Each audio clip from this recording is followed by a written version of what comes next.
up, my friends? Welcome to My Chemical Fancast. I'm Haley. And I'm Kat. And this is a podcast dedicated to all things My Chemical Romance. We are doing another patron episode, an episode requested from our dear patron, Caitlin. And Caitlin requested that we do an episode on MCR merch. Yes, but we'll also, now we have to date like every time we record this. So we're recording this on February 6th. And we're also going to talk about the summoning video that dropped. It feels like a lifetime ago. Yeah. But it was just last week, I think, Yeah, it was right? like a week ago. It was a fucking week ago, but it was like everything happened in the span of a couple days. There's a lot to unpack there. A lot to unpack. But first, we will unpack merch. So Caitlin, as we mentioned, requested this topic because she is a patron, and she wanted us to talk about merch. She said, but maybe a topic of discussion could be MCR merch, your favorite merch item and why, your thoughts on the merch during the various eras. And she also sent this like before the return show, so she included a bit about how about new merch that's been released since they've broken up, but that's not as relevant now. But we'll talk about return merch. I mean, it is. I have something to say about that. I have a little bit to say, but like, there's also fucking return merch. Yeah. But yeah, so let's talk about merch.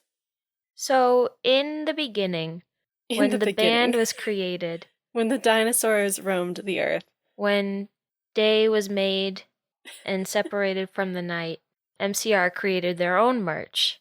That's right. And then they rested. But we got the iconic "Thank You for the Venom" shirt. That was fucking sick. With that weird letter spacing. Yeah, and I love that on the official like t-shirt that came out of that, they kept the like slightly strange spacing.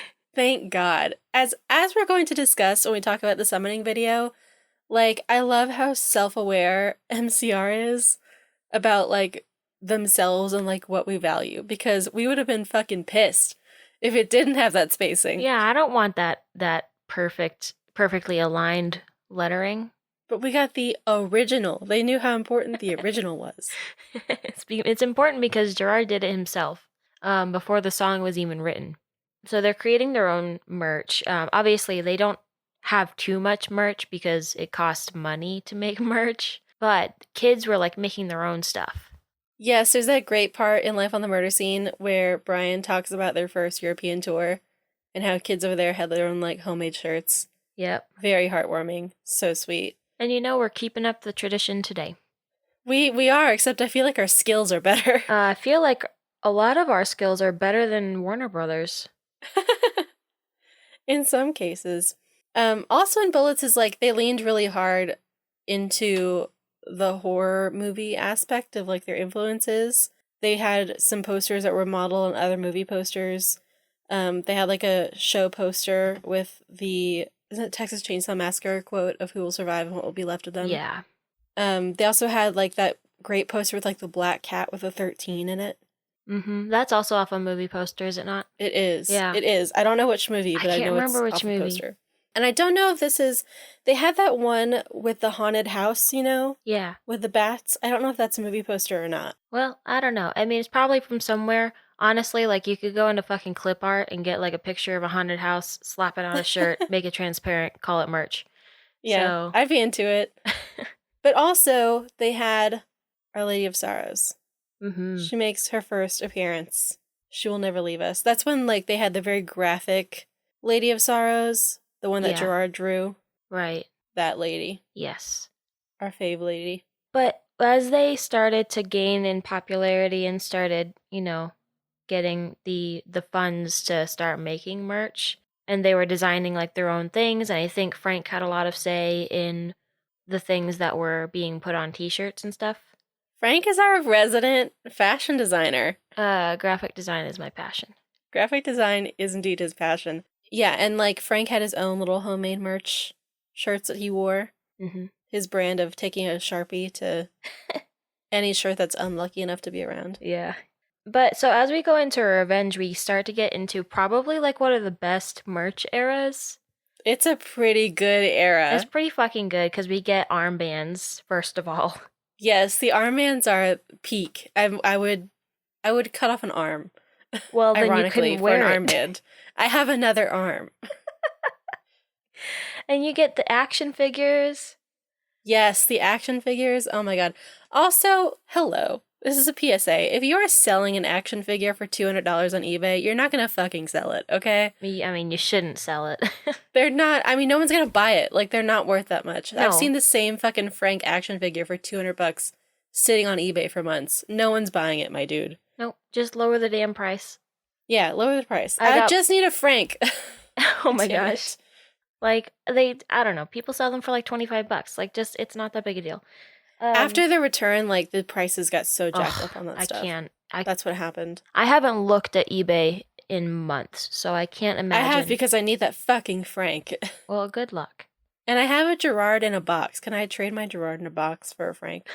Please. But yes, so we get the armbands. We get the iconic black and red mall goth aesthetic. This is the era of black and red, which is funny because it's also the era of Twilight. And so a lot of like revenge MCR merch is very interchangeable with Twilight. That's funny. I feel like Twilight skewed a little bit more like blue and black, though. That was later Twilight, especially with the movies. Yeah, well, yeah. You're right. The books definitely were red and black.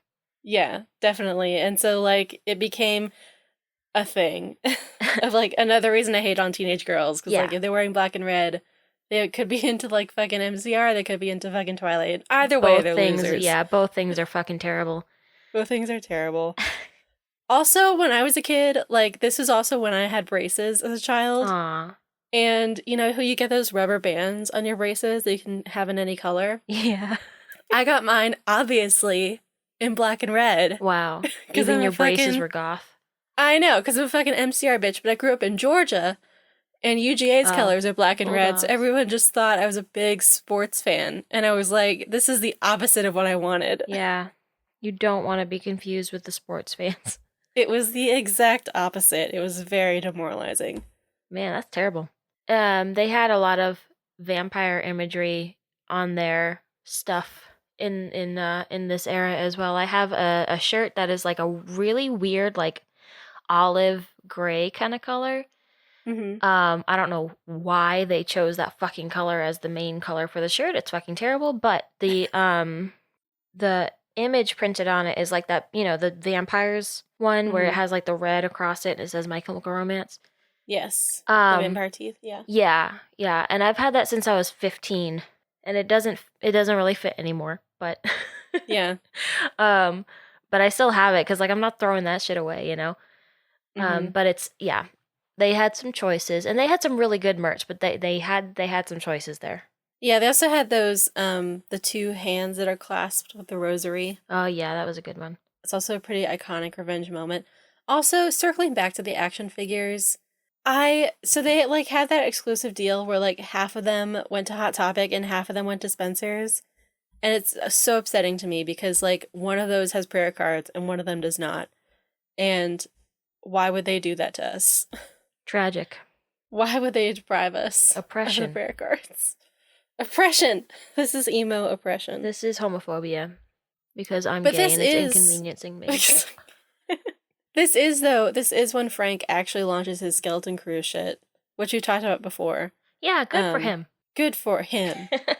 But he has the I'm a Monster shirt, which is very cool. And he had like some ties. Oh my god, do you remember the show? What show did we go to? It was in New Jersey with Thursday. Oh, okay, yeah, where he literally had Skeleton Crew merch and he was like, I'm just gonna sell it. He just unloaded the last of his fucking Skeleton Crew ties. And listen, we had been waiting all goddamn day for the barricade in the cold. And then he tweets out while we're sitting there that he's gonna unload some old Skeleton Crew ties. And we were like, oh my god, we have to make a choice. And like, we waited all day to get barricade. We can't stop to get the tie. Because they were like 14 or something. Yeah. There's no way. It was very, tragic. Yeah, we did make a choice, but I don't regret our choice. I would much rather have barricade than a tie. Yeah, but I also feel like, I don't know, we could have split up, but it would have been hard. I mean, good luck pushing through the fucking crowd, though. Also, the skeleton gloves of my dreams. Oh, yeah. which I think were real. I still think they were real. I That said believe Frank you. Iero on them. I've seen a pair that said Frank Iero and had had his little like sign, his logo on the back. Yeah. I don't remember if they wouldn't have had his logo, right? I mean, he's used it for a while, but they Yeah. probably would have had Skeleton Crew on it. He's had that image kind of bopping around for a hot minute. So I mean, it may have been like was it like a 2008, 2009 thing? I had them. I remember wearing them. I remember wearing them freshman year of high school. Okay, I So remember yeah. wearing them to school. Yeah, for you that would have been like 2008, right? Yeah, So yeah, that makes sense. That makes sense. I think it's a he very was vivid memory. I think he was using it around Skeleton Crew time maybe. I could be wrong. Um I gotta ask him one day. yeah. Like, do you remember these gloves, or did I dream them? He probably doesn't fucking remember either. Oh man, I'll never know. The answers will never come. Yeah. Let's talk about Black Parade merch. Yeah. A fucking waterfall, like a deluge of merch in Black Parade times. What shirt do you want? They've got it. They've got all the shirts for you. That's when all the money came in, that's why. Oh yeah, and this is when we get let's start big. This is when we get the Venganza vests. Yeah, I was just about to say. This is when they happen because they didn't have fucking money to sell vests back in Revenge days. Mm-mm. But now they do. And they sell the vest with a thumb drive in the shape of a bullet. Oh my god. Like a hollow point bullet is the Yep. thumb drive that you receive Venganza on. Yes. Iconic. It's incredible. It's really. I remember they're so when that went extra. on sale. Oh my god, yeah. I totally remember when that went on sale, and I remember seriously considering asking my mom to buy it for me. Mm-hmm. But I was like, it's too extra. I can't. Like, it's too extra even for me. But then another girl in my school did buy it, and she wore that vest constantly. But yeah, I was in chorus class. Yeah. And she totally wore it to chorus practice all the time. Well, and honestly, I'm jealous. Yeah, cannot be outdone as an emo. Good for her though for wearing it all the time. Get your money's worth out of that vest. Honestly, because it was kind of expensive. It's really expensive. Do you remember the promo vid for Venganza? It was incredible. The vest comes to your house and essentially possesses you. The vest is living. Oh god, it was so much. It was terrifying. It was great. And can we also talk about how on the back of the vest they had the crossed guns? Yeah. Like Frank's fucking tattoos, like his which little is tramp so stamp. bold. So bold. They just really did that. They really truly did that. They truly did that. You also get some. Didn't they sell like a version of a Black Parade jacket that wasn't like a full on Black Parade jacket? Yeah, it was a sweatshirt. Well, I mean, one version at least was a sweatshirt where they had like the military like gold things going across it, but it was a zip up sweatshirt that had Pepe on it, I think. Yeah. Good old Pepe. Anything they could put Pepe on, they put Pepe on. Good for him. He's the leader. He deserves it. This is when I got my only piece of MCR merch that I had as a child, which was an army green Black Parade shirt of like kind of like a Les Mis style barricade, I think, or maybe it was a procession, I don't know, that I got at a Hard Rock Cafe. Wow. What's up? Yeah. And I was a nerd. That's all you can get. It's all you. I remember like making the purchase. I was choosing between a Green Day shirt and an MCR shirt, and I almost went with the Green Day shirt, and I was like, no. I've got to be true to myself. A wise choice.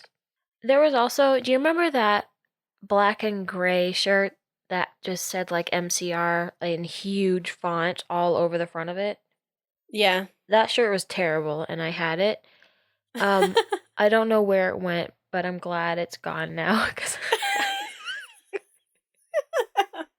it was honestly so ugly, and I wore it all the time. Oh my god. They also had like a lot of very like vintage inspired merch at this time, which was I think a first for them in their eras. They had like some like Victorian-ish images on some t-shirts, which were pretty cool. They also had like some skulls and wolves, which are never a bad thing. And then they also had the pine boxes. Oh, that shit was dope. The pine boxes with the masks, the famous last word masks, and death certificates. Was that for the Black Parade is Dead? Yeah, that was Black Parade is Dead because of death certificates, and they had like the masks in there, and it was a And the real. only one you can get anymore is the fucking Bob one because Ugh, everyone sells nobody their wants Bob. the Bob one. It was real fucking pine too. Like it smelled so good. Did you have one? No, my friend did, and she was one of my like MCR friends that I hung out with all the time. We were like besties, and she got the pine box and she got the mask. I don't remember which mask she got, but yeah, I have held a pine box. I have held a mask in my hands, Wow. and it smells so good because it's a real pine. Amazing. These people are so extra. I Like, know. Like everything imagine. about this. Well, It's so extra. Like, remember when Panic came back recently and like they mailed a bunch of like holy water to people's houses? yeah. I don't know if that's as extra as like fucking these pine box releases. I feel like nothing can match up to anything that MCR does. They're just like the most the The most most. extra. Shall we talk about Danger Days? Yeah, cuz this was a really good era for merch. Yes, like there was already an explosion of merch in Black Parade, and then Danger Days was like double the explosion. Except now Um, add color. yes, color, Americana, lots of American flags. Do So it. many. Um, Those jackets first of all. yes, the Party Poison The jackets. most Hell yeah. important piece of merch from that era is the jackets, Yeah, they're incredible. and very Super expensive. incredible. Yes, but honestly, fucking worth it. You got a lot of pins, you got a lot of stuff with American flags and Japanese writing. Their Um, bandanas, the bad luck beads. the bad luck beads. You got a lot of blind merch, except for the blind logo on it. Yeah, yeah, yeah. You remember that watch? Oh yeah, I was gonna talk about the watch. The watch is incredible. Maybe it was only a Japanese release, Yeah, but I it was think it like was. it's called the Tokyo Flash Watch. And it is so fucking dope. There's one for sale on eBay right now. I want to buy it so bad. It's Nope. $105. I'm not going to buy it. But Mm-mm. honestly, that doesn't seem like that much. I feel like that was about. I feel like the price back in the day was like $85. Ah, so it still kind of seems like a good deal, but it looks really cool. It kind of like reminds me of Blade Runner. It has like and I don't know how it tells time. Like I can't tell you how it I don't works know. because the watch face is totally different, but it looks sick and I want one. And then of course, you had the Danger Days special edition Uh boxes huh. where you had the masks and the guns and the prayer beads Yep. and Mad Gear and Missile Kid. Yeah. You can find one for about $1,000 on eBay. Legitimately $1,000.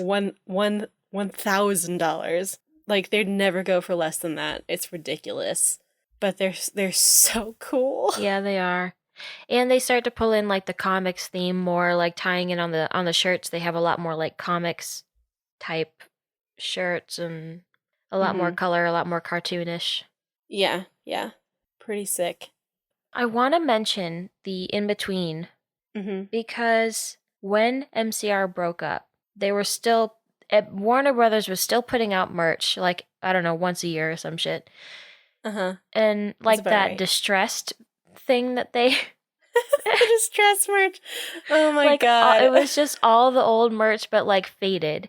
And I guess like people who actually got it were like, "Oh, it's so soft and it's so nice." I'm like, "Yeah, That okay, is nice. I do cool. like soft shirts. That's awesome." But What's um, really funny about that is that they released it before the reunion was announced and it's still for sale on the website. yeah, And so, like, it kind of feels like it was for people who, like, when their reunion would be announced, would have a shirt that made it look like they were like here they've been the whole around. time. Yep, I've been here since the beginning. But I do respect a soft shirt, okay? That is really important. Yeah, and then they put out like the Ouija board blanket, which is I Mm-hmm. guess now it's like in retrospect it's like a clue.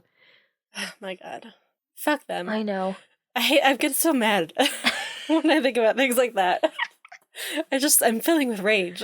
Yep. Yeah, they've had a bunch of God merch damn it. come out over the years, and it's like, and for why, you know? But Hold on. it's we thought at least for Warner Brothers to get as much money as they can, you know? You don't want to let that cash cow die, you No, know? absolutely not. And like, we all complained about it for years, for sure. But did we buy the fucking merch? Yeah, because Absolutely. what else are we gonna do? Not buy Absolutely. MCR merch? Like, I think in like 2018, they released like a bunch of shirts to Hot Topic, and I bought 2 of them. Yeah. Like, we're not happy about it, but we'll fucking buy it. We're part of the problem. We are part of the problem, and they know that. But now we are in the new era, and we've got some delicious, delectable, delightful merch. Mm-hmm. The Lady of Sorrows, she's back, she's gold, she's living her best life. Mm-hmm.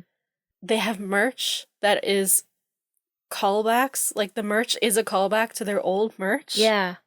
They have the shirt that says, I think it has roses on it. It says, on second thought, let's all be friends, which is a callback to a Revenge era shirt, which had a bunch of bullets on it and said, I don't need your friends, I've got my own. Mm-hmm. So fucking meta. I love that. So meta. This self-referential fucking band.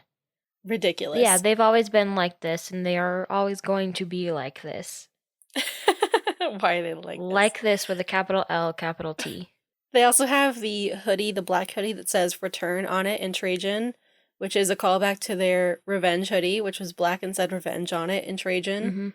And that kills me. It just fucking kills me. We also have that very expensive satin varsity jacket. Yeah. And also, the very expensive leather jacket, which I'm mad Oh yeah, about. I forgot about that jacket. It's just out of my mind because it's so goddamn expensive. Yeah, it's like it looks really $300. cool though. Yeah, and it's real leather. So it looks really sick, but you could also make it at home. Yeah, you for sure could, and people have, which is great. But yeah, so they have some really, and also this fucking cropped hoodie. I'm wearing it right now. The Black Parade cropped hoodie. It's so wonderful. Mm-hmm. Mm-hmm. They also have that shirt, which is it's a black shirt with the procession on it, Mm-hmm. like a Black Parade type procession, and they changed the symbols on the flags to their new symbols. That is the closest thing to the shirt that I had back in the day. I'm not sure if it's the same design exactly, but it sort of looked like that, so maybe it was. Mm-hmm. In any case, I have that shirt now.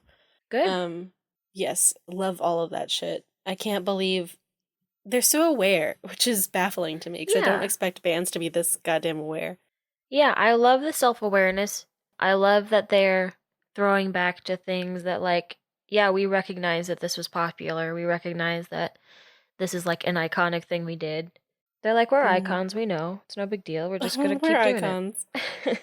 Should we talk about our favorite merch or the best merch? Yeah. The watch, definitely high on the list. Very sick. Along with the Party Poison jacket, as we've discussed. The action figures are dope. I have a sweatshirt that says Chem on it. Uh-huh. And it has a little pocket in the sleeve for like an iPod shuffle. That's my personal favorite piece of merch. That's hilarious. It's very dated. Yes. Yeah. I think my favorite is probably the armband, even though I don't have it, and the wolf cardigan that I have because it's not like a common piece of merch and it's also super comfortable. So I really like that one, and I'm also, again, really digging this cropped hoodie. I love that they're dipping into like the cropped trend that's happening right now. It's 2020. Yeah. Also, so Frank released, I think in Danger Days era, Frank released some lithographs of photos that he took because like he is interested in photography. Mm-hmm. And so he released a couple of them walking around Japan, or like I think one of them was of Mikey in the recording studio. Yeah. They were like limited runs, but those are also really cool when you can find them.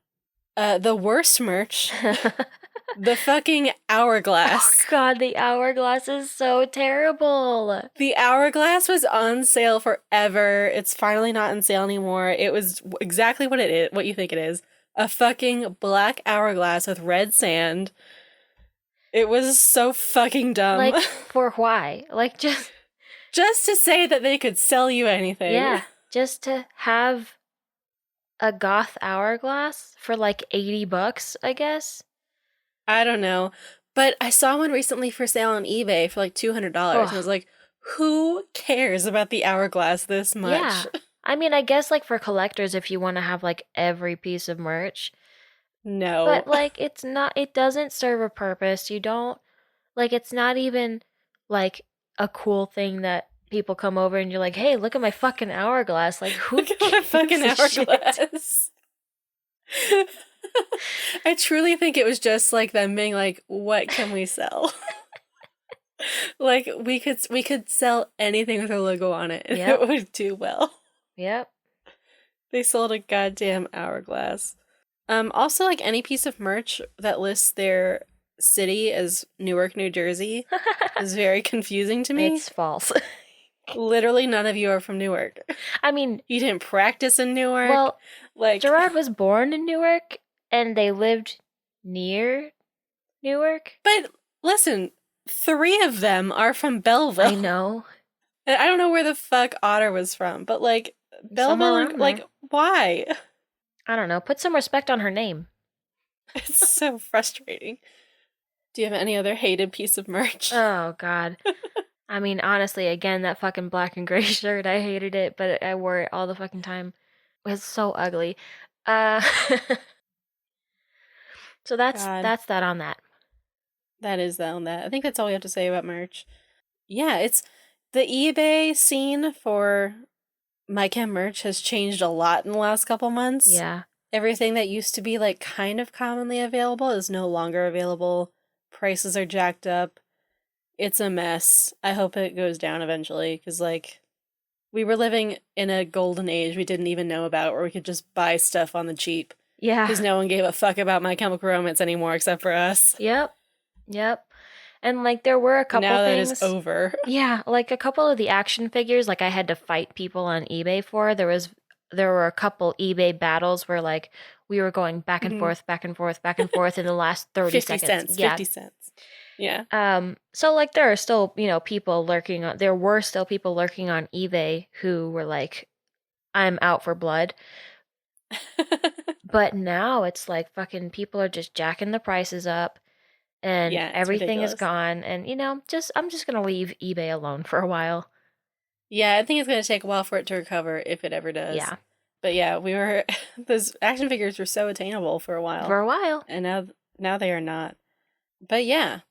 So, are we going to Act 2? Yes. Guys, all right. So, these people just feel like they can come into our lives whenever they fucking want. The And disrespect. just flip a table The disrespect. They come into my house, into my house, into my home. into my computer, and they just feel that they can drop whatever they want. Oh my god. So we had this build up. They were like, hey, tune in. What was it, on the 29th? Tune in on the 29th at 11:35. yeah. 11:35. And listen, I was in fucking a meeting, okay? I was in a meeting all fucking week. And I was like, okay, I'm going to step out at 11:35. I'm going to take like a bathroom break. Can't take a bathroom break though, because what the fuck did Nope. they do? They had a countdown and then they started Yep. the fucking video and there was another countdown and then I was the pissed. countdown led to another countdown. Did it? Holy shit. Yeah, there were 3 countdowns. I was so pissed off when I took that bathroom break, opened YouTube, and saw that I had 10 minutes to go. Because I was like, wow, fuck you. I wasted my one chance. Yeah, that was the only chance you could have taken. And, yep. So, I was suffering. I had to wait for hours before I could watch it. fucking terrible. But then I watched it, our 13-minute video called A Summoning. What a gift this video is, honestly. Like, me being annoyed at the 3 countdowns aside, this video is fucking incredible. Yep. It was so much more than we ever could have asked for. And again, just a great reflection of how fucking self-aware this band is. This video is just like a 13-minute long callback. Like, every single detail in the video is a piece of MCR history. Mm-hmm. And like, it's overflowing. I don't know. We have to talk about it. Okay, first of all, it's produced by Gerard and Brian Schechter. Brian, We have not heard. He has been living his stuntman life, okay? But he's back producing this video. I had to stop myself before I yelled because I'm just very excited. It's Brian It's been so long. Schechter.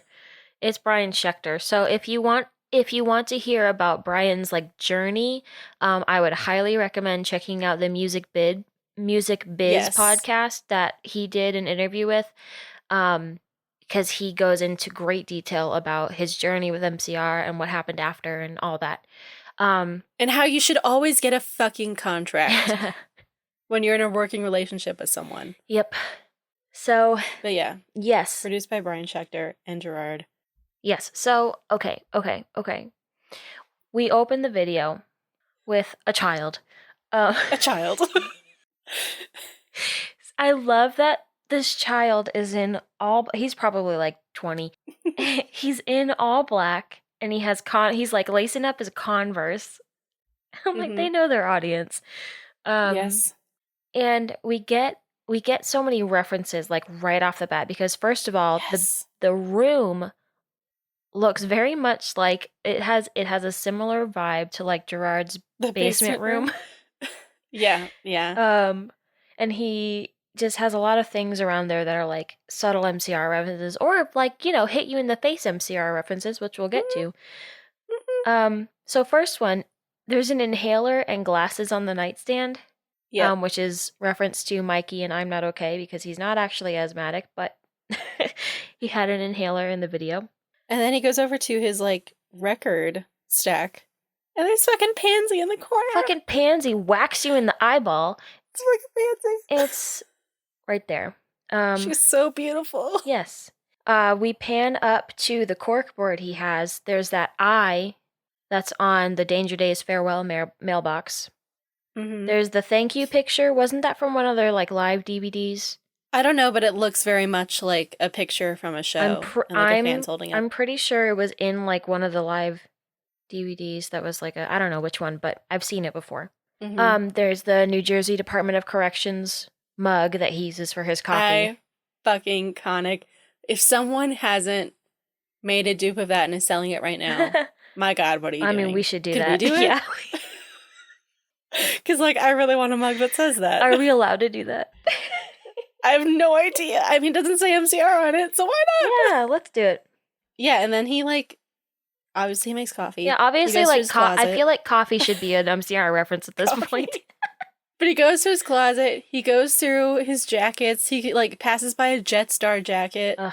Passes by a vaguely Black Parade jacket to get his fucking cloak. Yeah. His fucking wizard cloak. There's a gas mask on the wall. Yeah, he passes the Mother by. War gas mask.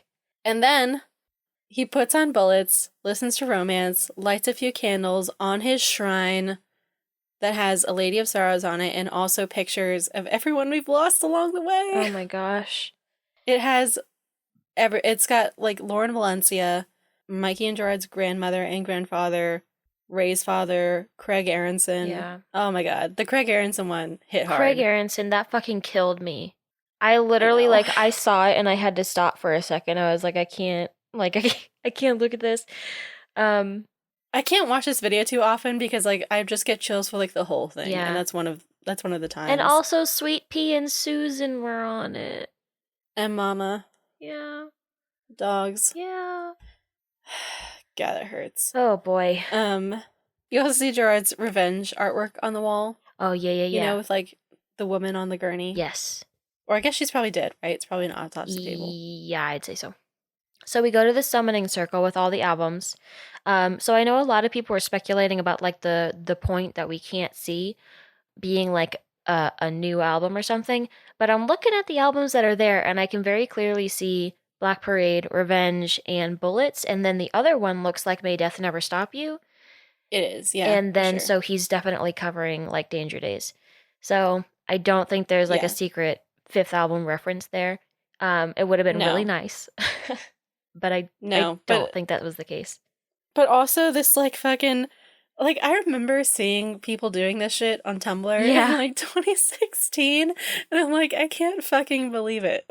Yeah, I can't fucking believe it. I love that they saw this and they're like, that's a good idea.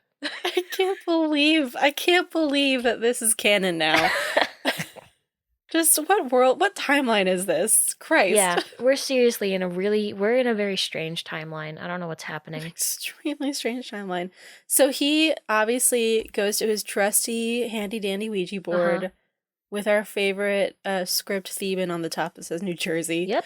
And then he contacts the spirit that's moving the planchette. The sigil is flashing on the screen. Yes, he's got like a TV screen. And then it spells out run Oh, man. to warn him that the Dracs are knocking at his door.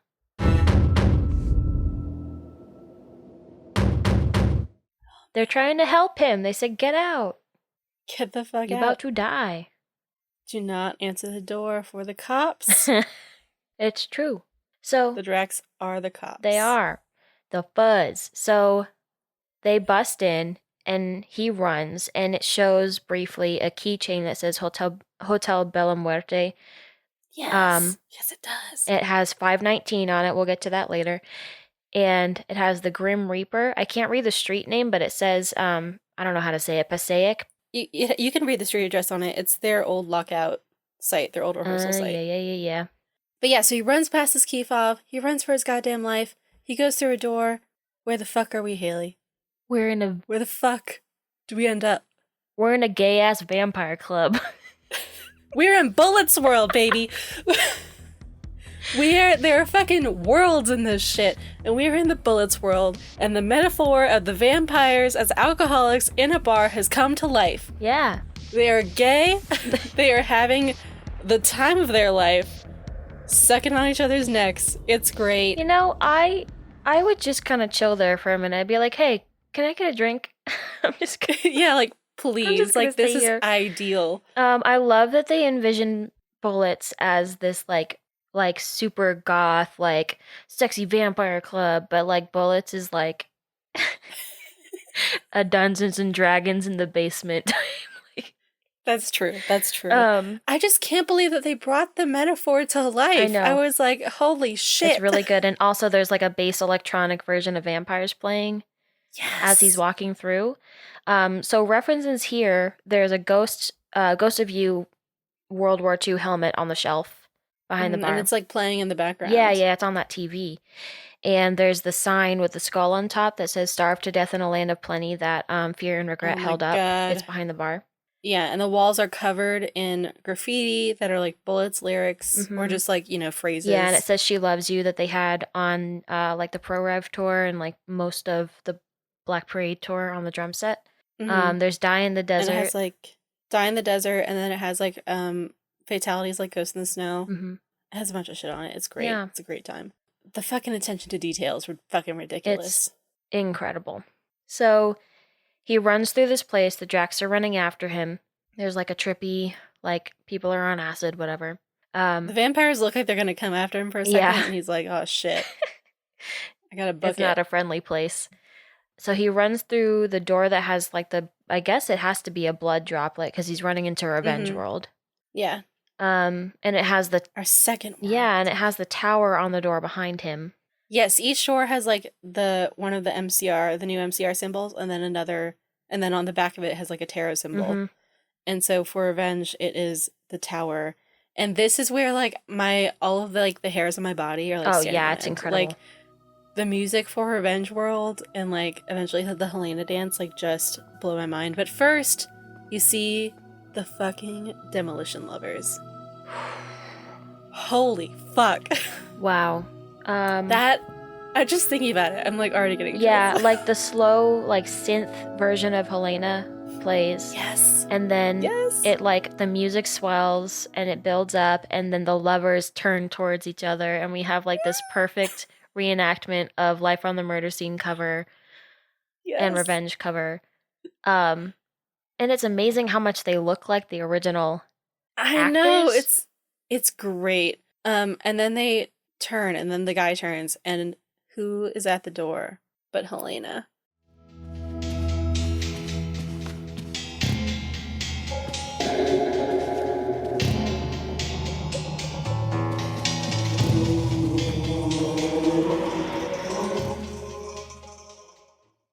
In her dress, which I heard, this girl said that she sold it to a stylist who worked on this video, like that this was a recreation dress that she made like maybe a decade ago and had never sold, and then a stylist contacted her about getting this dress for this video, which is really cool if so. But yeah, so Helena is there doing her ballet. She's on point. She's an actual like literally on point this time. Literally on point. This dance, like I lose it. Yeah. Like Also, we don't appreciate the Helena dance enough, just in general. That is an incredible, not just cultural touchstone, but like just an incredible piece of like art. Mm-hmm. And I love that they made it kind of like a more sophisticated version, but still like heavily paying homage to the old version, while also kind of like making it newer. And I don't know, I really liked how it played out.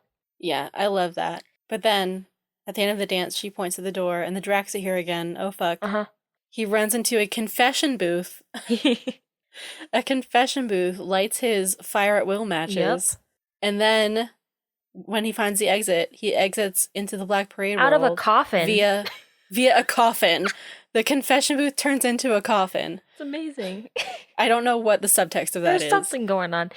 And then he picks up an ink blot, like a moving, like a Rorschach mask in Watchmen ink blot. And I don't know if that's an actual reference to Watchmen. I don't know. The ink blot is the most confusing part of this video to me. Yeah. I still don't get it. My best guess is that maybe it might be an upside down Pepe in silhouette, you know? Okay. Like doubled, but that I honestly don't know. I don't know. I mean, it's an Which ink is blot. confusing. It's an ink blot, so you see what you want to see. That's true. Like maybe that's the whole point of it, but also the camera lingers on it, and nothing in this video is meaningless. So that's why that's why I'm like it? focusing on it, because I'm like, what is. Anyway, so we hear the heart monitor. Obviously, we're starting with the end, and So he walks to a bed, and it's covering a body. Something is breathing in there. It's low-key terrifying. It's kind of fucking crazy. Like, it's creepy. So the heart monitor stops, and he rips off the sheet, and there's nothing there. He gone. The heart monitor stops on 5/18/12, which is the day before MCR's last performance. All right, can we talk about the numbers now? Yes.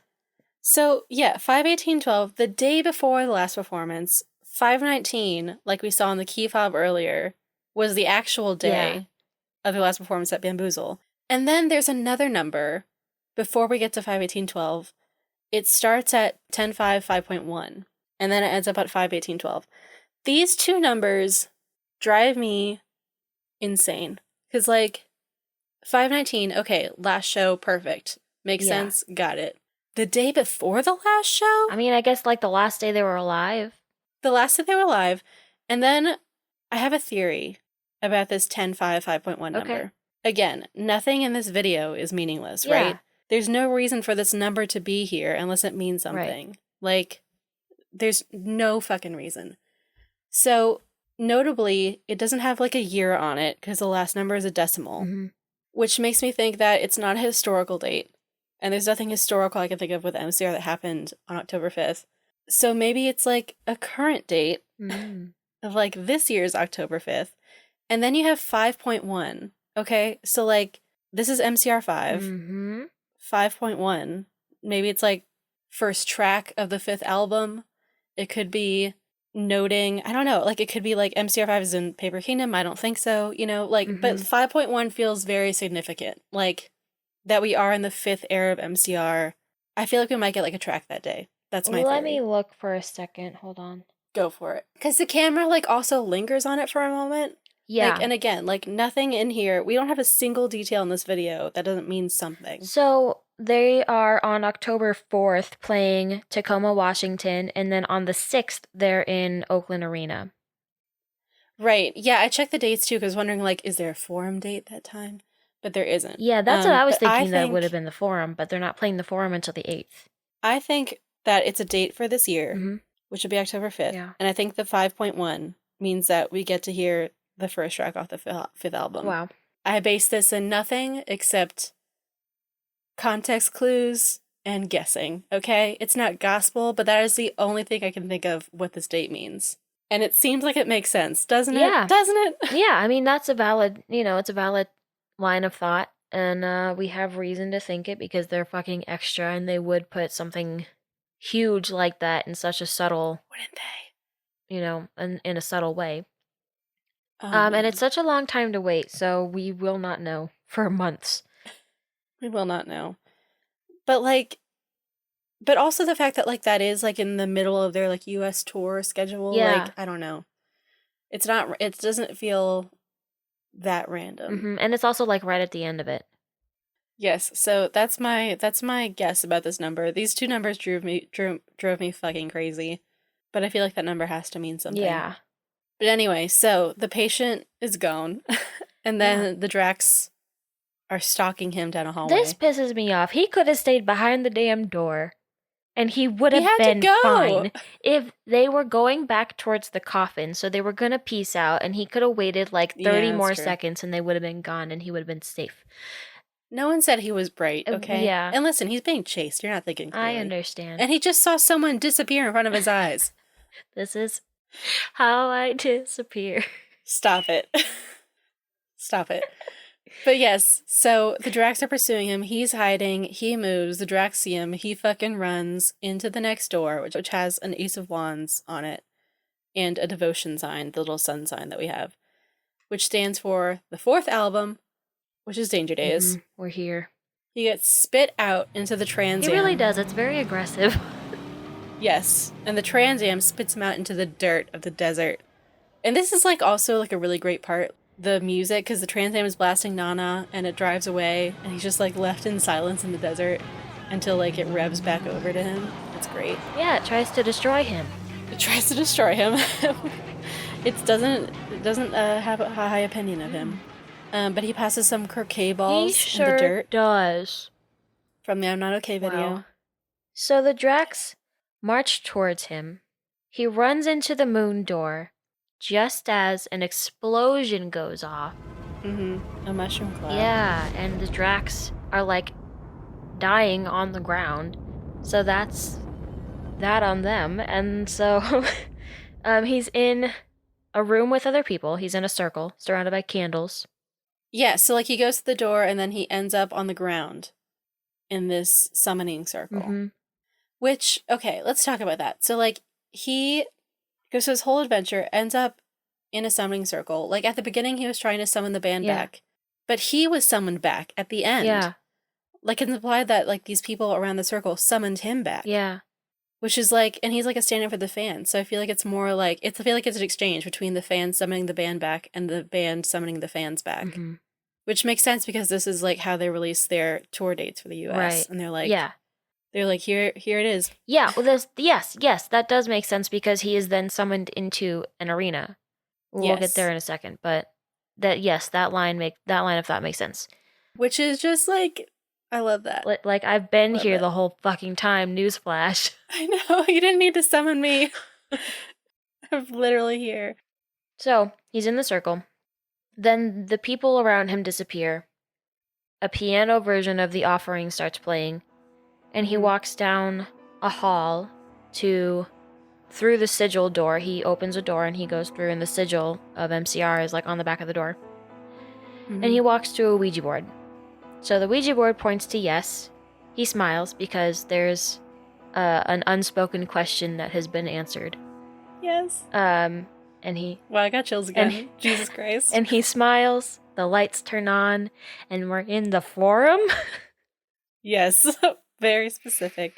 Like, why is the forum important in particular? They're playing lots of other places, so why is it the forum that was focused on here? What's happening at the forum? I need to know. I don't know. I need a live stream whenever that concert is happening. We need to be aware the whole day. We need to be aware. Well, they're playing it 4 times. I just don't understand. I don't know. I feel like that might be a special show. I think Gerard has also posted just that he has very good memories of the forum. But truly, we do not know. Also, we know they're LA brand muffins, so it's their hometown show. But yeah, like this video is incredible. Yep. It is, I don't know, it just like, it couldn't be better. Yeah.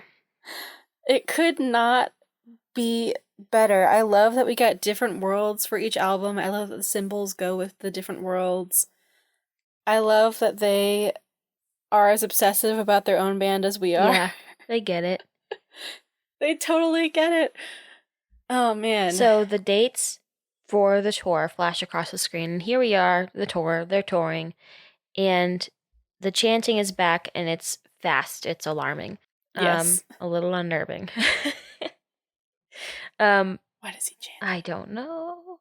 The writing around the sigil says like Phantoms Forever, but I think that's more of a nod to the past than anything else. Like it's not a significant like Well, they've been using it like the phrase in their return, so I think it's like one of their first phrases yeah, and it's one of their new yeah, for phrases. sure. We flash back to the desert. Yes. And it shows the Black Parade skeleton we saw in Nana. He's dead. He is. And the dead Drax and their clothes left Uh-huh. behind. Some Though if they logs. were incinerated, I'm not super sure where their clothes got left behind. Yeah, like their bodies are gone, but their clothes are just fine. Like that is a fucking fireproof clothing. It's a very specific nuclear bomb that just went off. And I love the one Drac that was wearing a studded belt also. Oh Yeah, man. so that's the So video. good. Yeah. This video exploded our lives in the best way. I love the exchange that happens in it between the band, like the fans summoning the band summoning the Mm-hmm. fans. I love that you had this like interaction with the Ouija board where like the spirit you contacted actually did something. Yes. I love the aesthetics of like the door in the desert. Like the doors are Yeah. fabulous. I love that like they did all this world building in their albums and like now it's like coming to life. Mm-hmm. Yeah, it's a literal manifestation of the worlds that they have built, which is always very exciting. Like it just this band is so unique. I'm trying to think of like what other bands could do or what they have done and just like this is so over the Mm-hmm. top. It's so MCR. It's so great. Oh man. Yep. It just feels like our it feels like I don't know, like we went for so long with like when you obsess about MCR, it's in these little secret pockets, you know? And then we were like, we'll make a podcast about it. And then we obsessed about it very publicly. And then like the return happened and like people started to talk about it more. And then you have like a video like this and it's just like a big validation and it's just like Yeah. incredible. So they're going on a US tour. Tickets are already fucking sold Yep. out, as we well know, except for the festivals. So go to a festival if you haven't gotten anything else yet. Mm-hmm. We'll see you all there. Yeah. Because all of us are going, fam. Kat, what dates are you going to? I'm going to Riot Fest and the Brooklyn show at Barclays and both New Jersey dates. Wow. Truly blessed. What about you? I'm going to Midtown Music Festival in Houston, in Houston, Texas, with my sister. Cool. Mm-hmm. Sick. It was very trying. Like the day we all bought tickets Stressful. was extremely stressful day. God. Oh man. RIP to anyone who tried to get Philly tickets. That was a nightmare, So a living bad. nightmare. I tried for like a little while and I was like, there's no way this is happening. This website is garbage. Ticketmaster is first in line at the guillotine in our glorious revolution. Go fuck yourselves. Yep. Yep. Someone please find a way to break up these ticket monopolies. They are a fucking atrocity. But we made it. We made it through. Mm-hmm. Do not buy $1,000 resale ticket. Prices will go down. They are already going down. Be patient. Yeah, wait until like a couple days before the concert when the scalpers are like losing their fucking minds because they're like, I'm not gonna make my money back. So buy it then. Oh my god. Kill your local scalper. Kill your local scalper. Yeah. So now we are going to move into some fan anecdotes because we've been ignoring those for a little while. Mm-hmm. They're piling Haley, up. I believe you have a fan anecdote. I do. I have a fan anecdote from Ruby. And Ruby says, I think the most unique thing about my MCR journey is the, shall we say, rocky beginnings of our relationship. I was 11 at the time this all began, so reserve your judgment till the end of my tale. It was 2011, and I had just started middle school.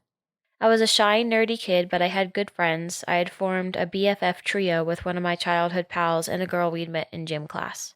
But as the year went on, the two of them started to get into a ton of fandoms and things that I didn't understand. The most notable being some weird rock band called My Chemical Romance. They were obsessed.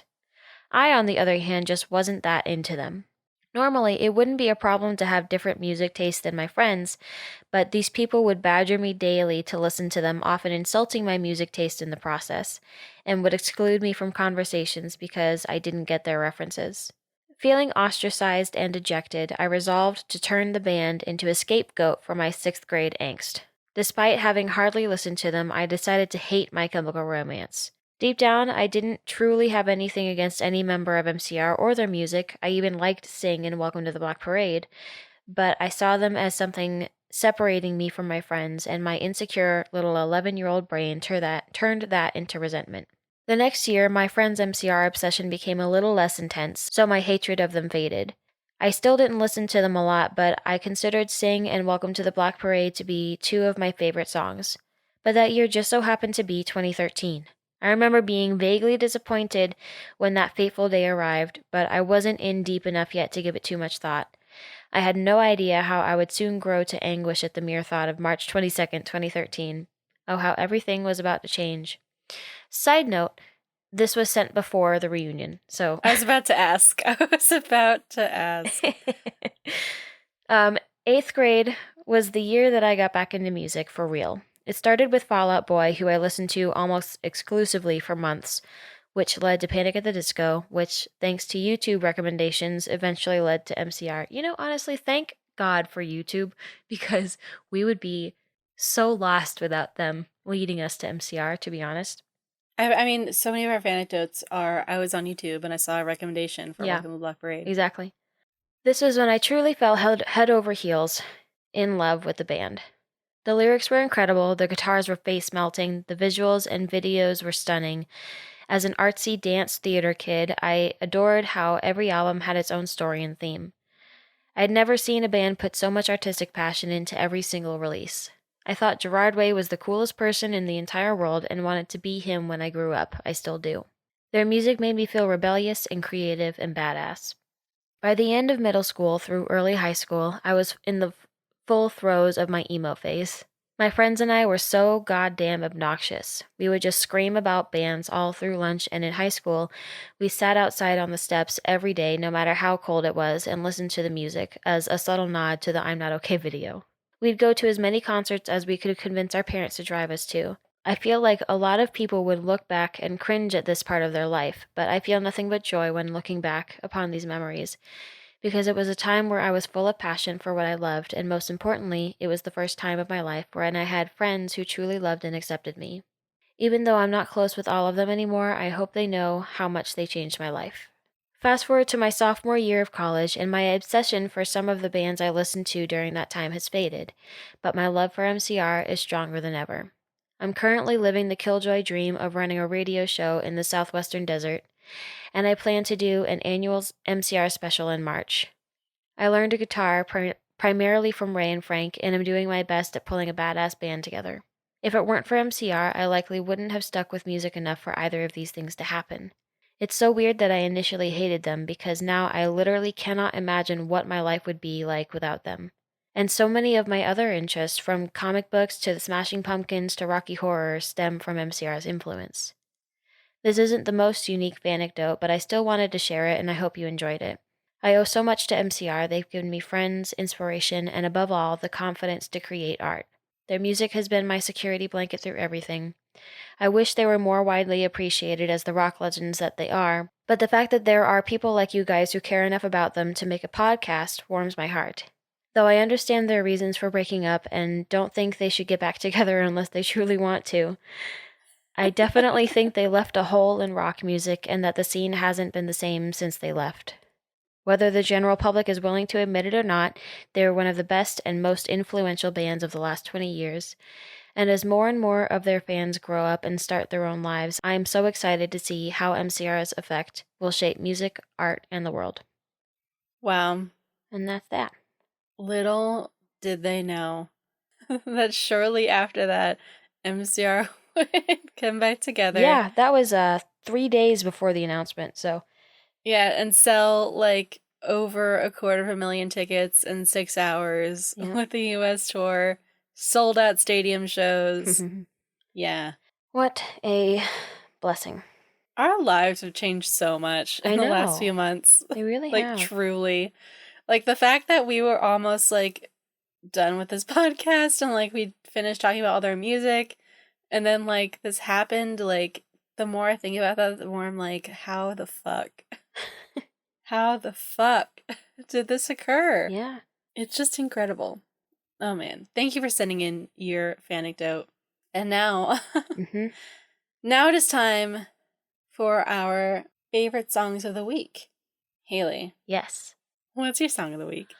My song of the week actually just dropped today, February 6th. It's Whoa. it's Lil Nas X's song Rodeo.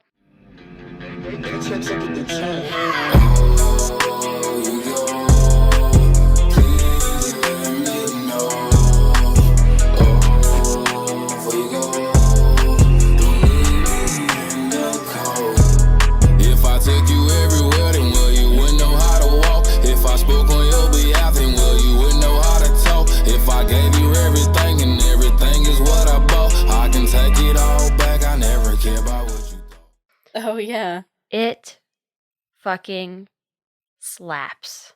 Mhm, I mhm. was jamming to this so hard while I was making dinner. I can't even tell you. This song fucking goes off. It has first of all,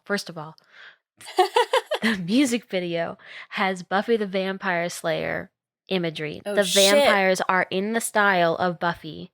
And they Oh, have shit. yeah, and they have like a Slayer, and then they have Matrix references, and then they have Thriller references in the choreography. Mhm. It's so fucking good. And like the song itself is just like it goes off. It's such a bop. Yep. Amazing. I mean, not that anybody like doesn't know who Lil Nas is, but like ugh, so good. A Georgia boy. Georgia grown. Yeah. My song of the week is Whoa by Say Anything. Mm. All the words in my mouth that the scene deemed unworthy of letting out banded together to form a makeshift militia and burrow bluntly through my tongue and my teeth. And I stood proud in the gallery with my open socket of a mouth for them to see. They all just laughed and said, that boy, that boy's got whoa. So I've always had like a couple Say Anything songs that I was like, this is dope, but I never really listened to Say Anything. And so recently I've been rediscovering the album Is a Real Boy, which is an incredible album. Mhm. Like, it's so good. And like, I'm so upset that I had never really listened to it before, even though I listened to a couple like single songs off of it. But like, it's just such a great, interesting, diverse album. And I really love it. And also, Max Bemis continues to be a really cool person. Yeah. And like, it's just so good. Yeah, I've never really listened to Say Anything, but I like Max Bemis. He's cool. He's cool. And like, that album is just like really, really good. I know I'm very late to the party on this. But anyway, like my whole recommendation is for the album, but also like that song has been very catchy to me lately. Mm-hmm. But like, it's all good. There's like no bad moment on this album, truly, which is incredible. Yeah. There's so few like that. That's rare. So that's my song of the week. And now we get to the fun part. Sorry, go ahead. So I'm gonna change the game a little bit. I have a second song recommendation because I'm really hyped on music this week. She's burning. I really am. So one of the artists that we follow on Instagram, Jacob Grimm, who is also one of our patrons, is a musician as well, and he covers songs on like his Instagram story. So like he'll be like playing guitar and like singing and doing a song. And so I was watching one and like he did this fucking song and I was like, what the fuck is this? Because it was so beautiful. Mm-hmm. And it just like gave me that like new music feeling where you're like, oh man. It's You like know? magic. Oh, it really is. Like, So hark, I hear it. and lo, behold. Wow. So the song, I messaged him and I was like, what fucking song is that? And he said it's called You're So Dead Meat by Anthony Green. See a pose, shrug it off the same as when you say something you don't mean. These strings I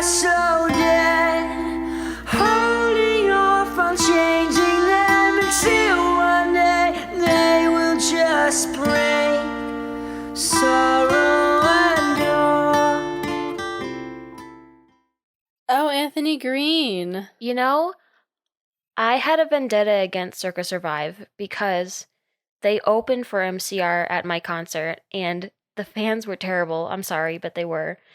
So I what are was you like, gonna well, obviously it's Circa Survive's fault. So do? Obviously. so I was like, I am not listening to them. But I really like this song. I know Anthony Green is like separate now, but Hmm. I really like this fucking song. Yeah, a lot of people really dig Anthony Green. I haven't really heard anything of his really because I never really listened to Circus Survive. Me neither. But I'm intrigued. Maybe I'll listen to it now. Yeah, you should. All right, my second song of the week, bonus song of the week, is Anna is a Stool Pigeon by Laura Jane Grace. Yes.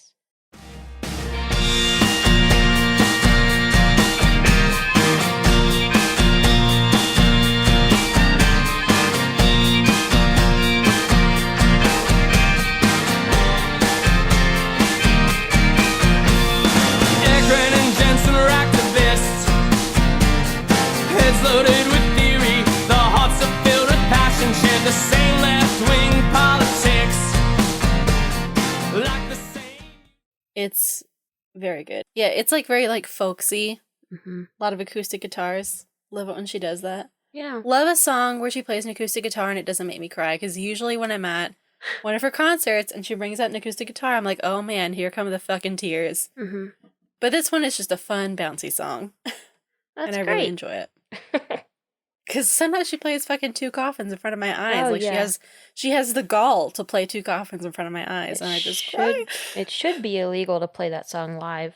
It should, and yet it's happened multiple times. Yeah, a crime. A crime.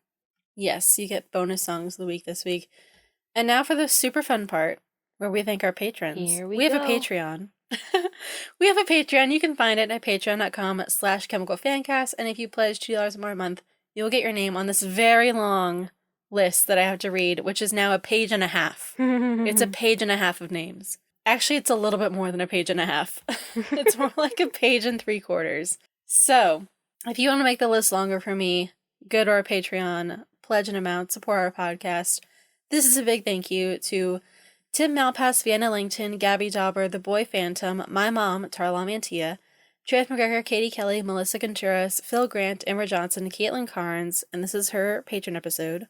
Anne-Louise Mullen, Dominique Ray, Liz Roswell, Bertha Villa, Jen Schillingberg, Vanessa Zermeno, Brianna Tong, Cassie Witt, Patricia Ignacio, Darcy Sheltman, Ella Bird, Jasmine Brett, Rihanna DeGraff, Haley's sister, Casey Gerhart, Jacob Grimm, Alex Hasman, Iris Splendence, Jessica Labreezy, Montana Miller, Sarah Joe, The Millennial Freelancer, Bonnie, Katie Tingy, Kale Haley, Fifi Marr, Megan, Emily Ronquillo, Brooke Tara, Kenya Noriega, Slim Uribe Gertz, Charlie Needles, Kathleen Harlow, Kristen Knight, Lisa Ridenor, Christine Yordesvik, Kirsten McNelly, Joanna Van Tyne, Robin, Elena Guier, Kathleen D., Clarissa Thomas, Olivia Elliott, Jess Acton, Ray, Sam Newkridge, Jessica Taylor, Phantoms Forever, Tara Smith, Gigi, Jennifer Tashina, Allison Morris, Lucy Tima, Becky Hyde, Olivia Hamilton, Karen Islas, FT Wills, Layla Maddie, Sally from Melbourne, and Evan Gorey. Thank you so much for supporting our podcast. I'm sorry, I fell asleep. I can't wait to see in editing how long it took me to say all this. Wow. Yes, thank you all for supporting our podcast. Haley, if people want to get in touch with us, potentially to have us do an advertising spot for a weighted blanket, Hey. or anything of that nature, please send me a free weighted blanket. Where can they contact us for that purpose? Only for free weighted blankets can you contact us at Twitter and Instagram at Chemical Fancast, Facebook, My Chemical Fancast, and email us about weighted blankets at mychemicalfancast@gmail.com. We will not be accepting any emails that are not about weighted blankets. If you're not giving me a weighted blanket for free, I don't want to hear any words out of your mouth. I don't want to talk to you. Not worth my time. Oh man, thank you guys so much for listening. What's our next episode going to be? I don't know. Our schedule is all kinds of fucked up, but there will be another episode and we'll all be surprised about the content of it. We've all got our tickets. We're all settled. Mm-hmm. Hopefully there's no more scares coming down the pike anytime There soon. will be. Oh god. So soon, probably even before this episode drops, something else will have happened. Oh god, I'm so worn out.